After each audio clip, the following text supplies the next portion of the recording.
Hi, dear listeners, and welcome back to Blush and Bloom, the podcast where we talk about women's health, self care, and everything in between. I'm your host, Gigi, founder of Asale, your space for cycle aware and preventive care. I'm really glad you're here with me on this journey to unpack women's health and highlight the incredible things being built in this space. So, let's get into today's episode. All right. Hi, Tatiana. Thank you for joining me on the podcast. So, for people meeting you for the first time, how do you introduce yourself these days? Hello. Okay, no. Thank you for having this space and for inviting us to talk a little more about women's health. I'm Tatiana, as you say. I'm a physical therapist expert, and I have been working with digital health and women's health for the last 6 years, I will say. And I'm a new mom as well. Like 1 year, I have a baby from 1 year. I'm from Congratulations. Colombia, and yeah, I'm living in Europe right now. So basically, I will define myself like a soul that like discovering new adventures and cultures, and yeah, like this is how I define myself. That's really cool. And how are you finding Europe so far? I really like it. It was like on my vision always to live here and to create something here. Yeah, I really like it. We live in Estonia, that it's a very uncommon place, and most of the people don't know where it's located. But yeah, it's a beautiful place. That's so cool. All right. And so you're a trained physiotherapist. Like, what drew you into women's health specifically? Well, I will say that my experience was working in Brazil for 1 year, and I realized that most of the women there, they were suffering for some kind of conditions such as urinary incontinence or painful sex and so on. And for them, it was really hard to say or to speak about it. So in that moment, I realized that women's health, it was like something really huge in my life. And then I started working in digital health. And at some point, most of my patients were women. Most of them, they were suffering for pelvic floor conditions.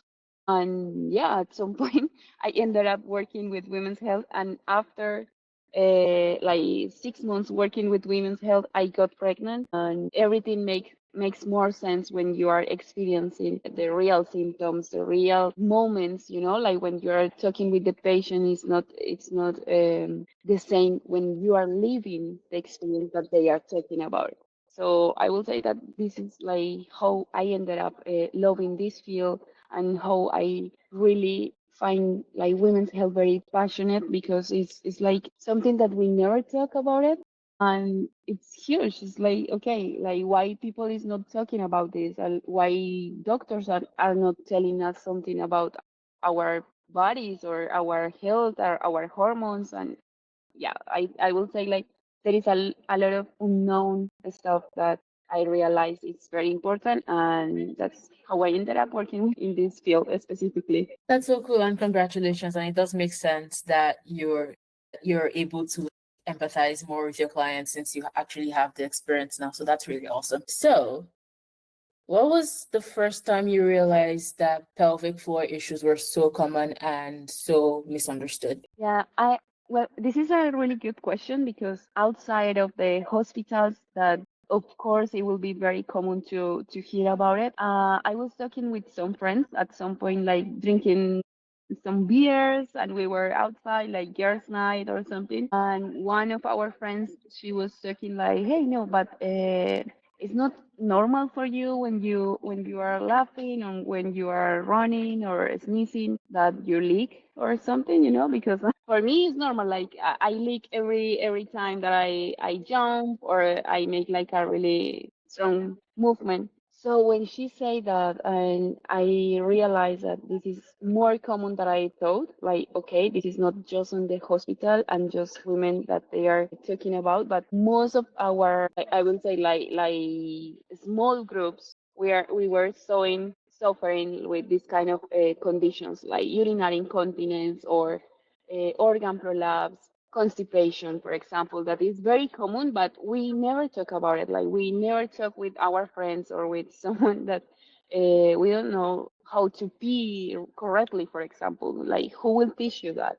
So I saw in that moment that, okay, we need to speak out. We need to teach women actually, like, this is important. This is your body. This is common, but it's not normal. And you can do something about it. You don't have to be careful when you are laughing because you will lose your pee, like this is very normal in our bodies because our body was built, or we have the muscles that make this function. So yeah, when just talking with with my friends, I would say that I realized was the first moment when we saw that this is very common and misunderstood, because all our patients were telling us, no, like, I have been living with this kind of symptoms since 7 years ago, or 8 years ago, 10 years ago.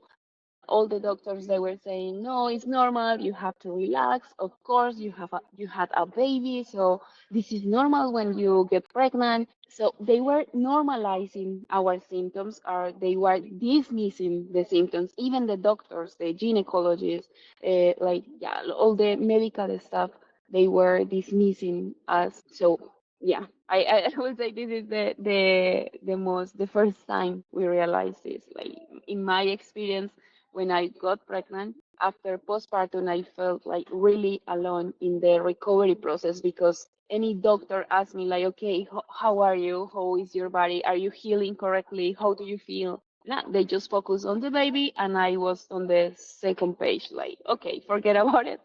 It's important now, your baby, and you don't care anymore.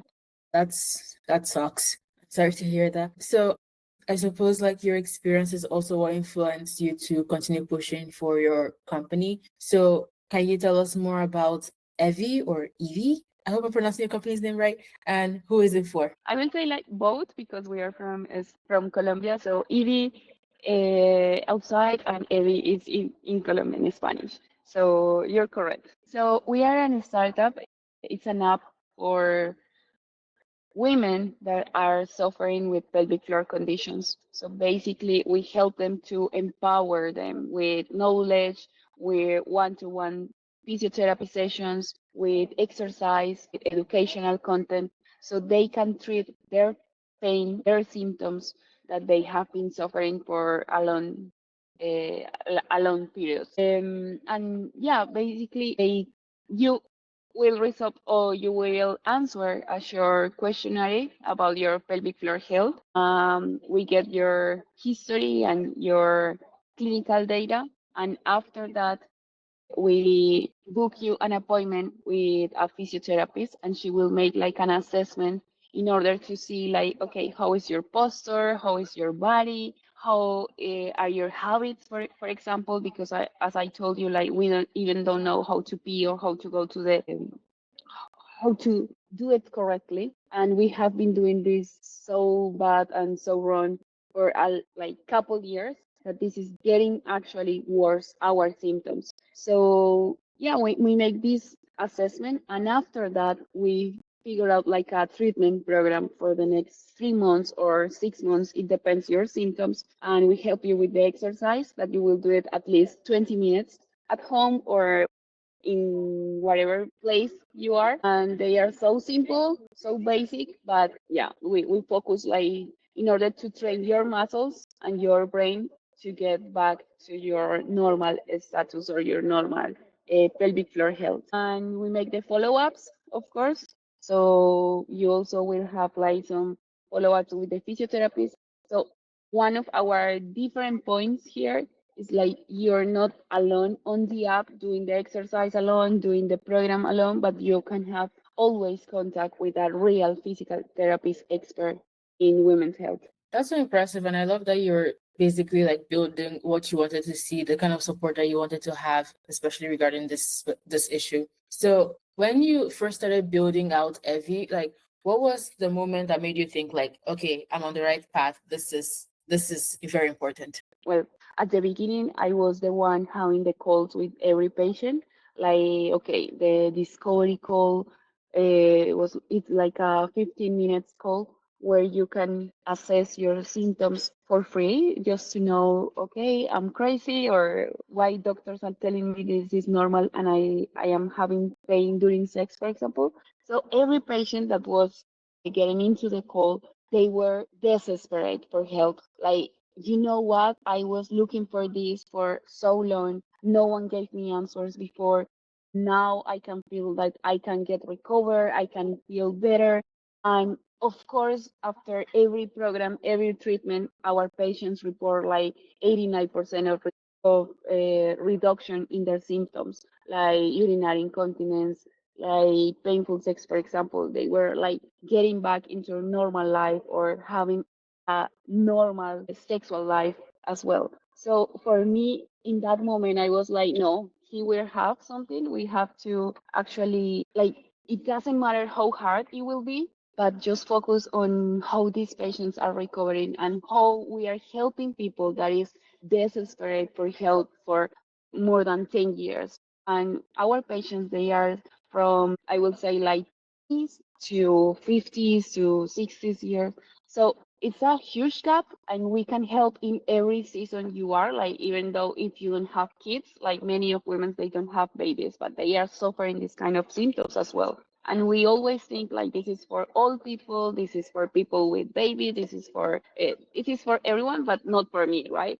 Every woman at some point needs to have a pelvic floor expert assessment just to know if you're okay, if you're doing it well, if your body is reacting well, and just trying to not normalize that having sex it should be painful, for example, or you don't have to like, yeah, like, don't normalize this kind of things that they are telling us that we need to keep in silence because in society we don't talk about these topics out loud. So yeah, I will say like my patients they give me the this push, like when you are building a startup that is very hard. But when I hear the testimonies, when I hear their recovery, when I hear people crying and begging for this kind of solutions, it's the moment. This is so interesting, and I feel called out myself because I didn't know that like this was a requirement for all women, because I thought it was like only for pregnant women, and as you get older, like the muscles start to weaken. Like I didn't know. Like this is so interesting to me. I had no idea. Okay, so another question I have for you is, why do you think so many women ignore or normalize symptoms like pain, leaking, or discomfort when these shouldn't be normal? Okay, why do I think we are ignoring this? Is because society never teaches about our bodies. I will say that this is the first point. Like, even women, we don't know how our body works, pelvic floor specifically. And sometimes we go to workshops or we are doing like some community events, and women they don't know where are the pelvic floor muscles located, for example, and what are they for and why are they so important in our bodies. So this lack of knowledge lead us to think that we need to normalize all the symptoms and that we need to live with the pain, because of course, like we was made for this, to have painful periods, to live in a hormonal imbalance life, and to live like not enjoying our sexual life because this is for men and this is not for us. So yeah.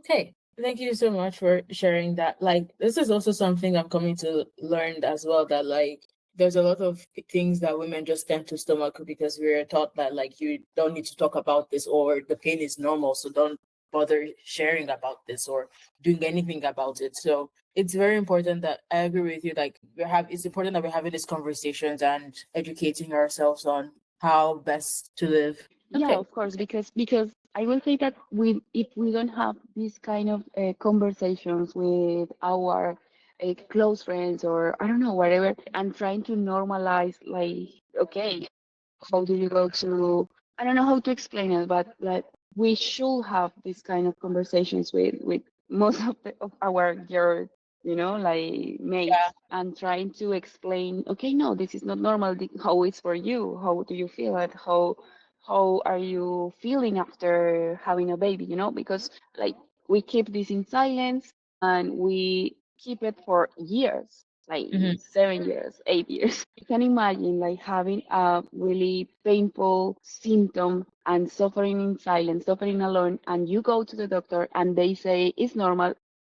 Of course, why you should talk about this? Yeah, So it's like we need to break like this cycle where we think that it's normal and doctors say that it's normal and we keep going on and suffering for years. I agree with you 100%. Okay, so aside the one that you struck me with about how every woman should pay attention to their pelvic health, are there any other misconceptions you've heard from women about pelvic health that we should be aware of? No, no, no, actually, but I will say just the sexual life. Like it's also really important. And in order to, for example, in my case, that I'm a new mom, I'm Mhm. having my baby, I'm focused on him. Like not forgetting that I'm still a woman. I'm still need like I have my needs as well. Like Yeah. in my sexual life, in my healthy life. Like don't forgetting this after being a woman as well, like putting ourselves in the first place and putting this pelvic floor health also as a part of our healthy, because it also makes part of everything. It's like going to the gym. It's like our skincare.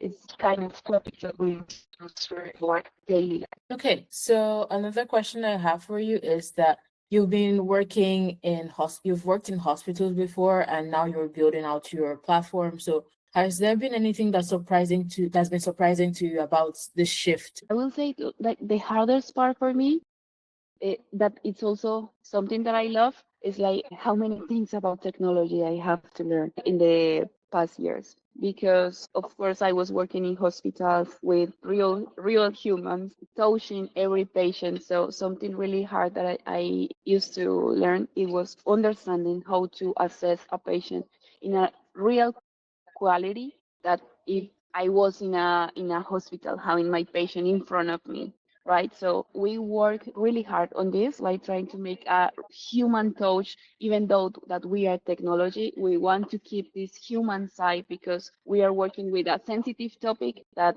with women that they are suffering, they are having also this is really emotional for some of them, because like sometimes it can be really hard that you cannot have sex with your partner enjoying because you have pain and you don't know how to deal about it, and everyone is telling that it's normal, right? So we need to keep this human side through technology, and this is really hard. This is really like don't forgetting that we are treating with humans and that we are still having patients with a lot of emotions, that is not just delivering treatments, delivering exercise, delivering diagnosis. We need to listen, we need to keep them in this sensitive space, and trying to give them a secure space where they can speak loud, and where they will hear, they will feel that they are heard, or that we are listening about their symptoms. So for me, this is the most important part, but also the hardest part, because we have to deliver this the same for every physiotherapist that is coming to our team, right? We need to teach him how important it's for us to listen the patient and not just writing another diagnostic or another clinical data, right? Yeah. So yeah, I will say this is the hardest part, like, and this is the most important for me. Like this is how I focus my almost every day, trying to explain, okay, this is not another patient, this is someone that is suffering and we need to help. That actually almost answers the next question I was going to ask you because, like, a common theme I've had since the past couple of episodes so far on the podcast is building trust with the users. And I was going to ask you, like, how has it been like building that trust? Because you're discussing with these women on a very sensitive topic that a lot of them don't like to share, even with friends and family. And then they're coming to you with this problem. Like, how do you build that trust? Like, as you said, you've trained you train the physiotherapists who join your platform to be more empathetic in their approach. Like, is there any other thing that you factor in your process? No, I will say that this is the most like you answer actually the question, like this is Yeah. how we are doing it, trying to keep all the data very secure. Like of course it's very encrypted, but also they have to feel like document where we are sharing, like okay, this is your clinical data, you can delete it whenever you want, like trying to make them feel like we don't are using their data for other stuff more than trying to understand their symptoms and how we can treat them through technology and through the exercise and so on. So I will say that this is the most important part. When you have like a one-to-one consultation with a physical therapist, it makes you feel trust as well. So sometimes we had or I had patients like they say like, oh, I thought it was another app, but when I saw that I can book a call with a physiotherapist, it makes me feel more important, or it makes me feel that someone will listen to me and not just like just random checks or questions or questionnaires, you know? So yeah, having some specific programs and treatments for every patient and not just customized for just a symptom, for example. So this is the way that we are doing it. And yeah, I will say like the human part is it's very important. The empathic, I don't know how to say the word in English. Or Empathy, right? empathy. Oh yeah, yeah, yeah. we Empathy. we we try to teach them also this kind of soft skills, because it's not just being a physiotherapist, it's also okay like how you can listen correctly a patient.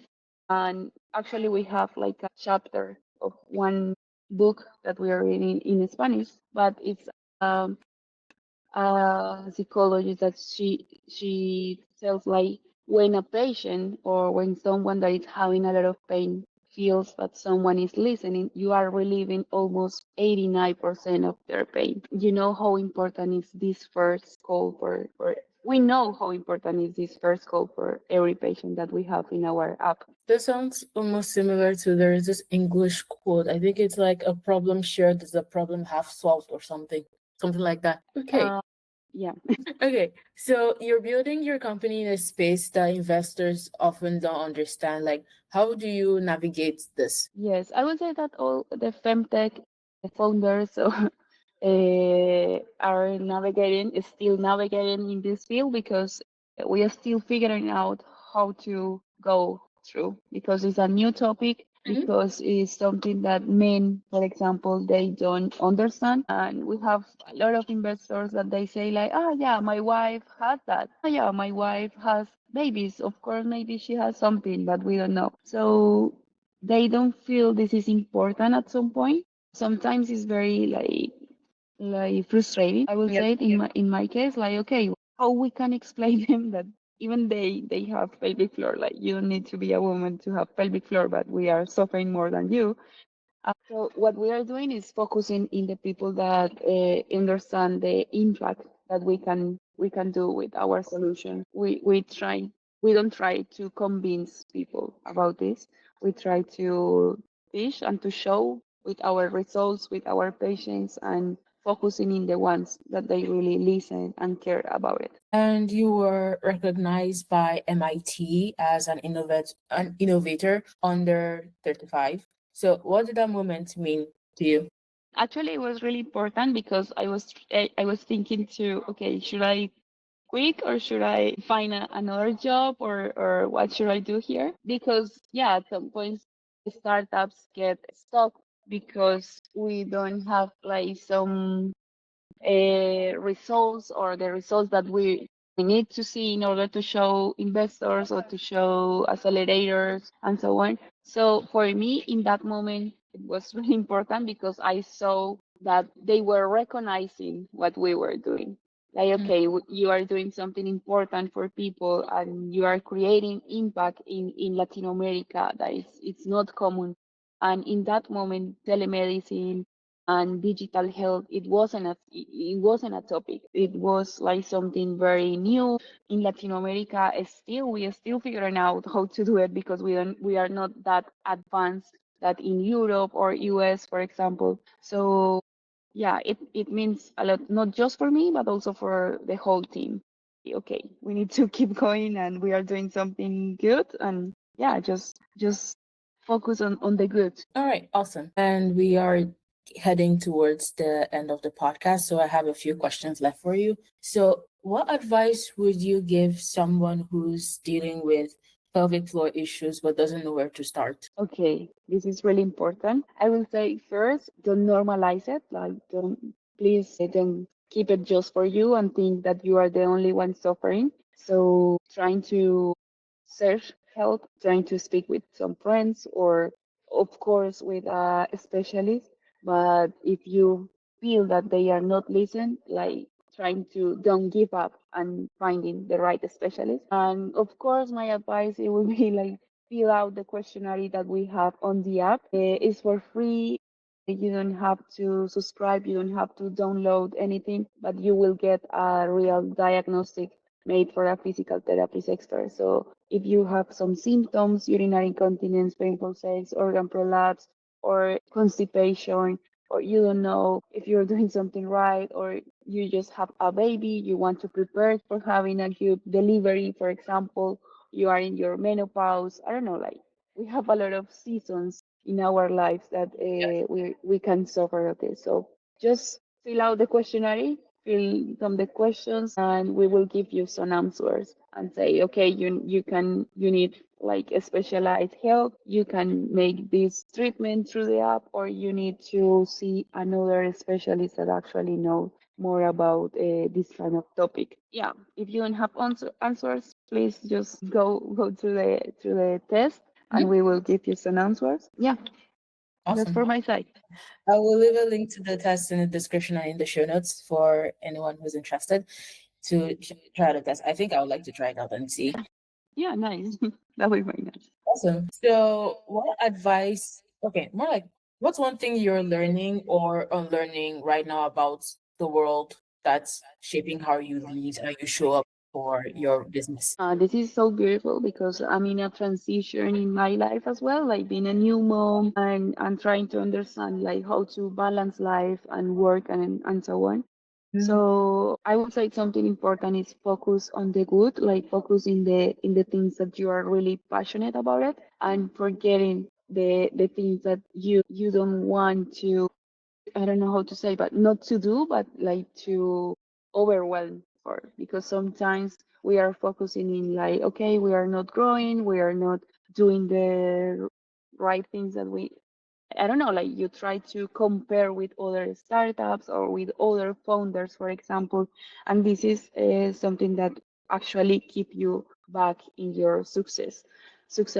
So don't compare yourself with other process, like just focus on your own path and trying to find the people that they can help you, trying to listen other founders, for example, with the same experiences, and other startups as well. Like sometimes we can get answers from people that is in the same level than us, right? Like not just the mentors, but also other founders, other friends, for example. Like yeah, I would say like focus on your growth, on your own vision, and forget about how people is growing or not outside of your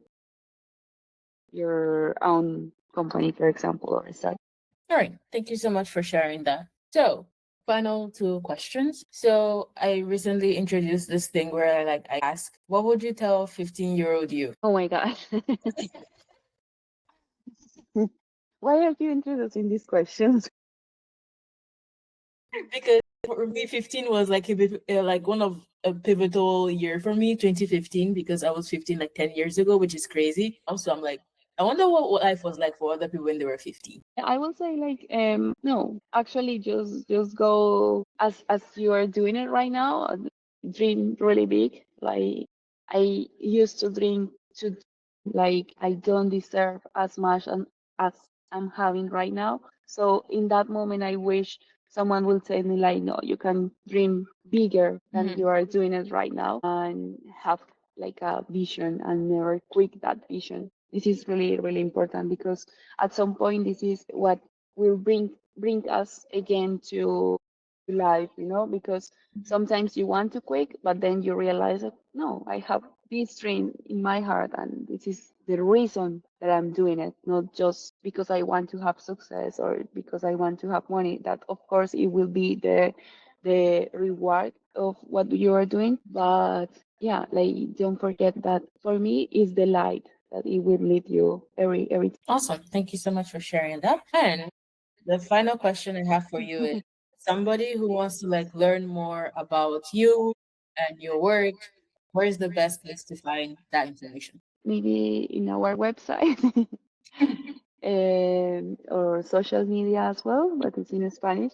But yeah, our website you can find out like everything what we are doing. It's Evie.com. Yeah, it's okay. I'll include it in the show notes and in the description. Yeah, I have that covered. Yeah, thank you. I, Awesome. I thank you so much. All right.